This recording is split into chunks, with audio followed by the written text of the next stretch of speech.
Hey yo yo yo, it's Mr. Harland coming to you yet again for video number 2, live from the great state of Missouri.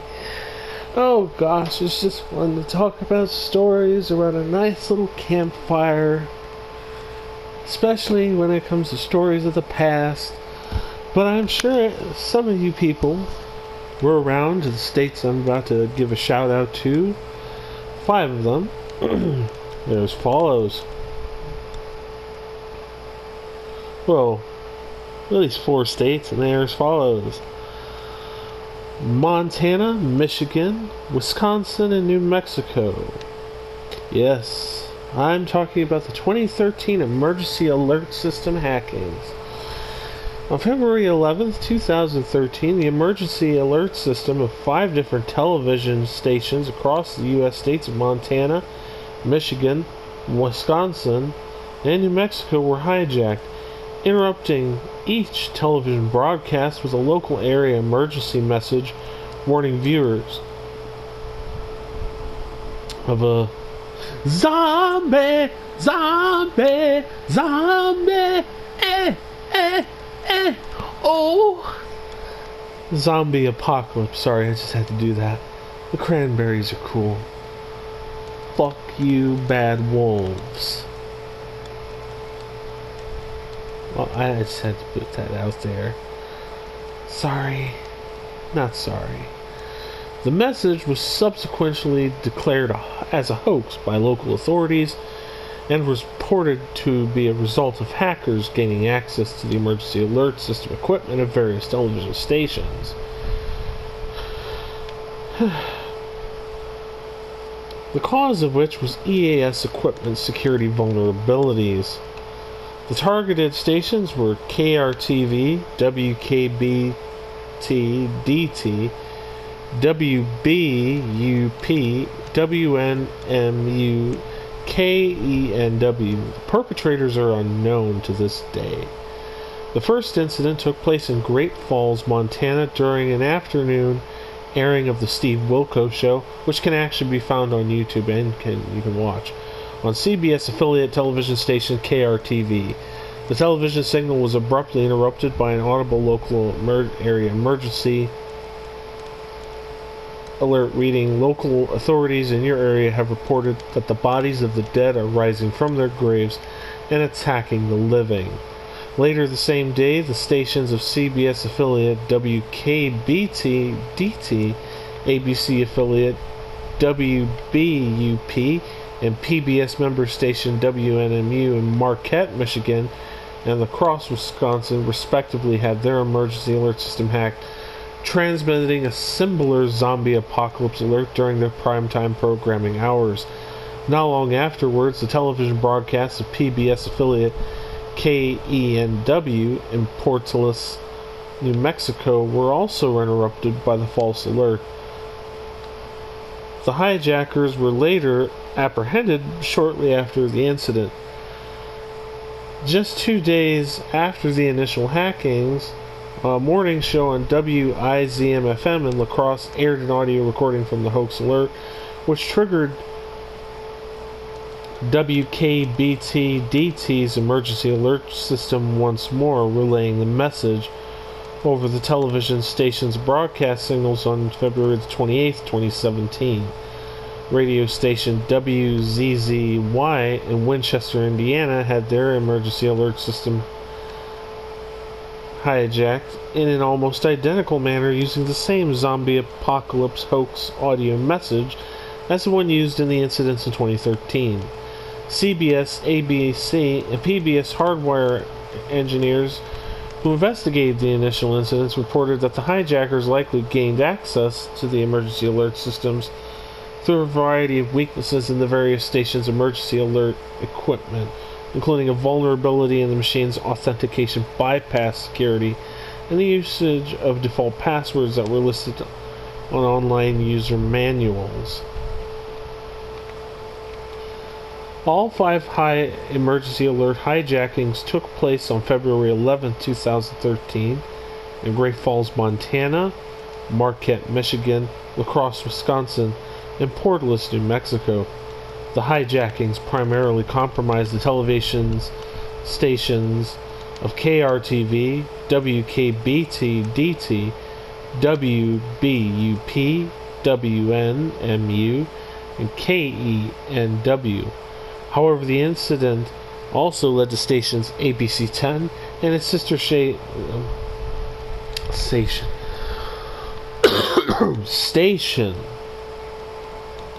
CW5 disconnect their networks from the EAS system to prevent further intrusions. WKBT-DT was also struck again with the same hoax alert only 2 days after the initial incidents. After a morning show on WIZM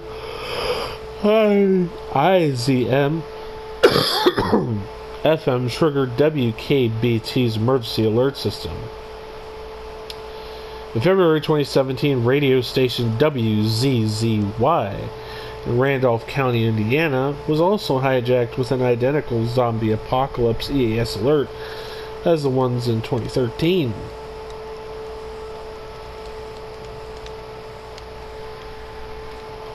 Gotta take a swig of some water.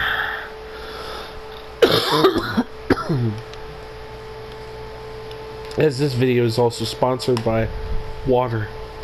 Summer ain't over yet, folks.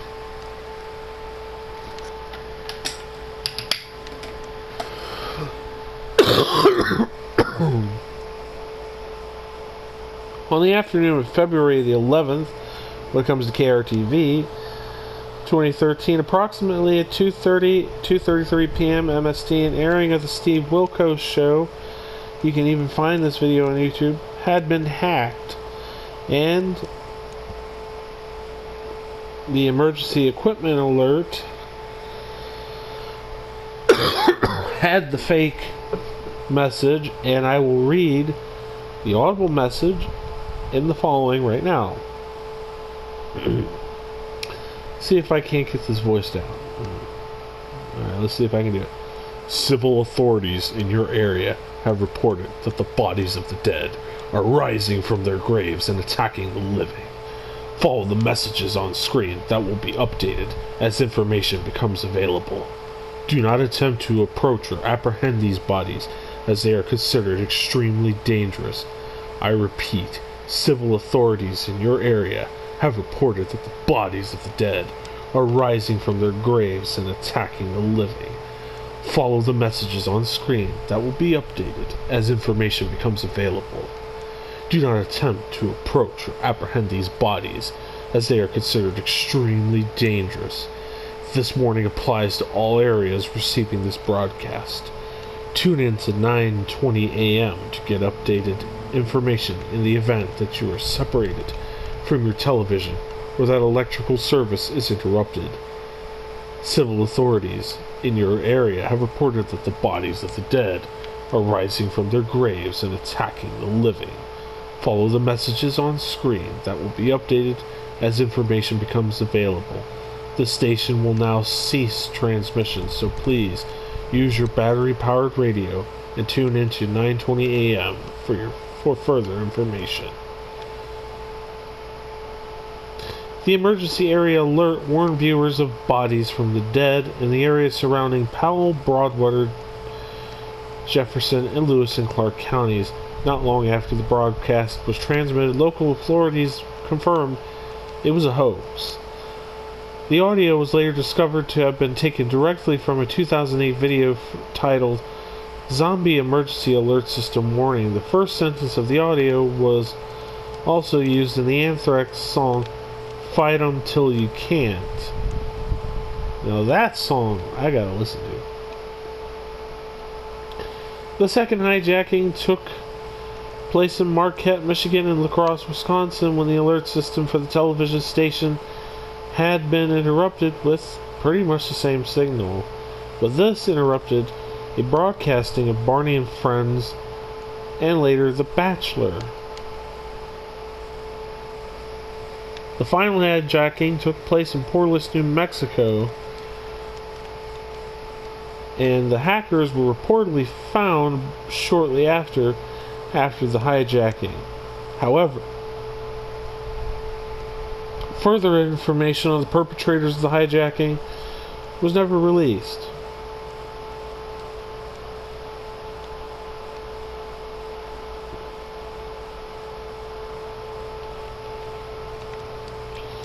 Similar incidents have happened, and a similar incident involving the zombie apocalypse EAS hijacking took place during a morning talk show in La Crosse, where the hosts of the show, who were reacting with laughter to the hoax, played the audio recording from the alert. However, producers of the show failed to edit out the specific area message encoding same tones used in the alert, which led to the triggering of the emergency alert system for WKBT-DT's emergency alert system.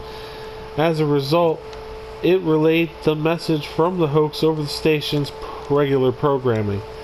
The FCC has since strongly prohibited the usage of actual or simulated EAS or WEA and same tones outside of genuine emergency alerts to protect the integrity of the system and to prevent signal relay incidents like the one in 2013. Any broadcasters that use the tones outside of a real emergency may be heavily fined or sanctioned.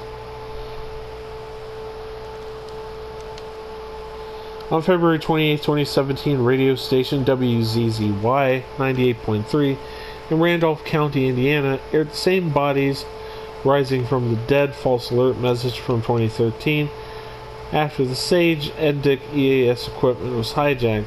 The incident prompted the Randolph County Sheriff's Department to make a public announcement clarifying WZZY's emergency alert equipment had been hacked and that no emergency was present. There are numerous methods hackers will use to hijack the emergency alert system. However, the likely method used by the hijackers of the zombie apocalypse hoax was reported by authorities and the television station engineers was that the hackers were able to gain access to the emergency equipment via default system passwords that were listed in public user manuals. This would have came as a result of television station broadcasters neglecting to change the factory default logins and passwords on the equipment. Talk about a big failure on their end. And of course there was a big government response. A failure to prevent access into government alert equipment by broadcasters has been the subject to most of cybersecurity breaches of the emergency alert system. As a result, the federal government has made numerous statements to television broadcasters that a neglection to investigate unpatched software vulnerabilities and failure to implement secure passwords for EAS machines will lead to a massive failure in equipment security and a major cybersecurity breach, such as the one in 2013. The Federal Emergency Management Agency, FEMA, has also stated to television broadcasters of certain vulnerabilities in EAS encoders and decoders that, if not updated, could allow outside sources to gain access to various television stations, EAS equipment, and broadcast emergency messages over regular equipment. The aftermath and investigation. Following the hijacking incidents, both the FCC and FEMA urged broadcasters involved in the incidents to reset their passwords and recheck security measures. Trade groups, including the Michigan Association of Broadcasters, also requested that its partnered television stations, including WBUP and WNMU, in Michigan to update any unpatched security vulnerabilities of their emergency alert devices. Investigations into the hijacking occurred via both local and federal authorities, with both the possible investigations partaken by the Federal Bureau of Investigation, and they should have, and the Federal Communications Commission, who initially detected that the hijackings came from overseas. The hackers involved in the hijackings were reportedly caught and arrested. However, any further information on the perpetrators' identities or charge remain unknown. Shortly after the hijackings occurred, the Great Falls Police Department announced to the Great Falls Tribune that the alert was a hoax and there was no danger in the areas surrounding Great Falls. Similarly, almost immediately after the false emergency message aired, KRTV announced on air this message did not originate from KRTV and there's no emergency. Following the hijacking incident in February 2017, the Randolph County Sheriff's Department made a public statement announcing that the alert was a false alarm and it was a hoax. After its local radio station WZZY was hacked with the same false emergency message. To this day, it is unknown who the perpetrators are and if they were actually even caught. They could say they were supposedly caught, but it's truly unknown. That'll be the end of today's video number 2. And if you liked it, feel free to, if you liked today's video, feel free to like and subscribe. Ooh, I'm warm. Share with family and friends, and feel free to put a comment in the comments section down below into what you would like to see talked about next. Because I'm going to have a piece of paper and I'm going to write it down what you would like to see, and then who knows, you just may see it. I'm going to make a list. Whatever you'd like to see up here, I will put it on that list paper. I'll write it down and I will make a video of it. Yes, I will. Anyways, thanks for watching, and have a nice day.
Zombie! Zombie! Zombie! Oh! Now, see you next Monday, my superstars!